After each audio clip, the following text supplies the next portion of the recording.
Mbegũ ici cia mĩtĩ natharĩ-inĩ ya Londiani Kericho itanyĩtwo kũhandwo mĩtitũ ĩtiganĩte gũkũ bũrũri-inĩ nĩguo kũgacĩrithia marĩa matũrigicĩirie.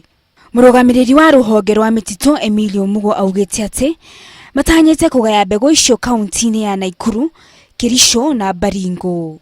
And this is how Kenya Forest wants to move forward by concentrating the efforts of seedling production for purposes of filling in the gaps where forests are being harvested. Nake mũikarĩri gĩtĩ wa kĩama gĩa athondeki a mbaũ Bernard Gitau augĩte atĩ nĩ magũthiĩ na mbere na kũhanda mĩtĩ nĩguo gũtigĩrĩra mĩtitũ nĩ yacokia riri wayo. Natharĩ ya Timber Manufacturers Association ĩrĩa ĩna ũhoti wa kũ-produce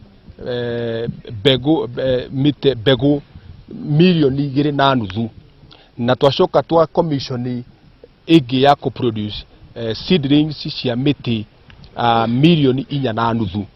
Ũguo nĩ kuga atĩrĩrĩ, bũrũri wothe nĩ wona atĩ kĩama gitũ gĩa Timber Manufacturers Association kĩna ũhoti wa kũhanda mĩtĩ kũrĩa maratema.